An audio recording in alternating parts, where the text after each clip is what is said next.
মাসুদ কামাল ভাই, আসতে চাই যে সরকারের ভূমিকা, নির্বাচন কমিশন, আইন শৃঙ্খলা পরিস্থিতির প্রসঙ্গ নিয়ে কথা বলছিলেন। আপনার কাছে কোট আনকোট এই প্রশ্নটি রাখি, যে এইভাবেই রাখছি যে আসলে বর্তমান সরকার নিয়ে তো অনেক কথা হয়েছে, যেটা অমুক দলের সমর্থিত সরকার, অমুক দলের সরকার, কিন্তু এই বাস্তবতায় সরকার যে ব্যবস্থাগুলো একটি ঐতিহাসিক নির্বাচনের প্রশ্নে, গ্রহণযোগ্য নির্বাচনের প্রশ্নে গ্রহণ করছে, তাতে মনে হচ্ছে যে কেউ সন্তুষ্ট হচ্ছে না।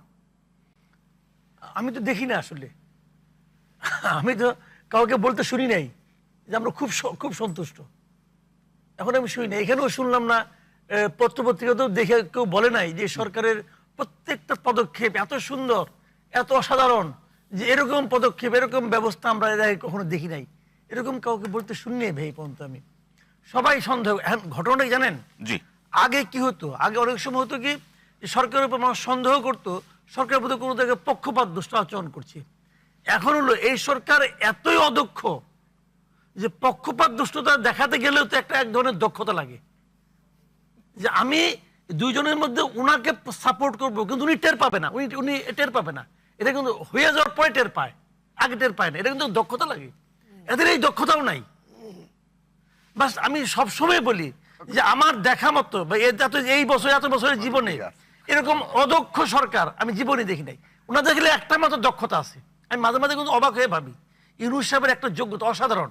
এটা হলো গিয়া যে উনি এতগুলি অযোগ্য লোককে একসঙ্গে করলেন কেমন কিনা, এটা কিন্তু এটা বিরাট যোগ্যতা। মানে আমি একটা লোক পাইলাম না যে লোকটা নাকি মনে করেন যে দুর্দান্ত পারফরমেন্স দেখালো, এবং উনি এতগুলি জোগাড় করিয়া নির্লিপ্ত ভাবে চুপচাপ বই থাকেন। ওনার কিছু যায় আসে না, জিজ্ঞাসা করলে মাঝে মাঝে বলেন যে আমি একটা ইতিহাসের শ্রেষ্ঠ নির্বাচন উপহার দেব। মানে এতজন সম্মানিত উপদেষ্টারা কাজ করছেন, তার মধ্যে একজনকেও আপনার যোগ্য মনে হচ্ছে না? তুলনামূলক ভাবে দেখলে দুই একজন তো আছেই, তুলনামূলক ভাবে দেখলে এদের মধ্যে বেটার, এদের মধ্যে একজন বেটার আছে। আমি বলি আপনাকে, ওই যে যোগাযোগ এবং জ্বালানি বিষয়ক যিনি আছেন ফাউজুল কবির খান, ওনাকে আমি তুলনামূলক ভাবে বেটার মনে করি।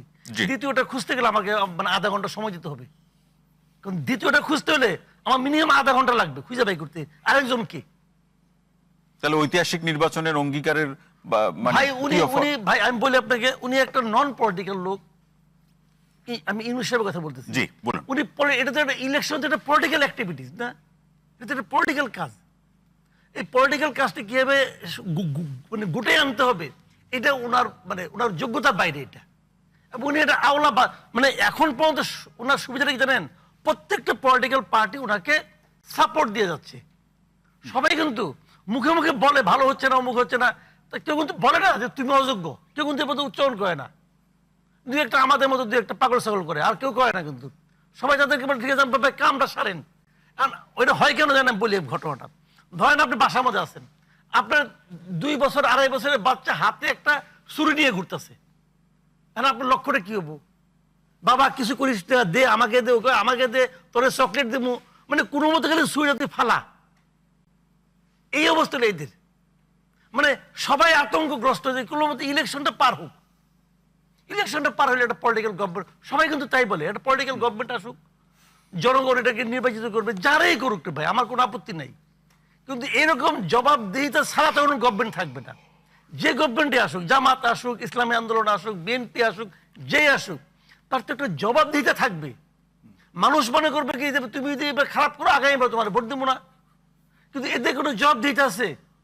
কোনো একজন উপদেষ্টাকে দেখছেন পর্যন্ত বলতে পাবলিকের কাছে তার জবাবদিহিতা আছে? ওনাদের একজন স্পোক্স পার্সন আছে, বলে কি আমাদের সবকিছু করার ম্যান্ডেট আছে। কোত্থেকে কয়, কিভাবে কয়, তার কোনো উত্তর নাই। ওনার নাকি সবকিছু করার ম্যান্ডেট আছে। ওনার কি করার ম্যান্ডেট আছে ভাই? তো এগুলো বুঝেও না জিনিসটা, লজ্জাও পায় না, কি করবেন? জি।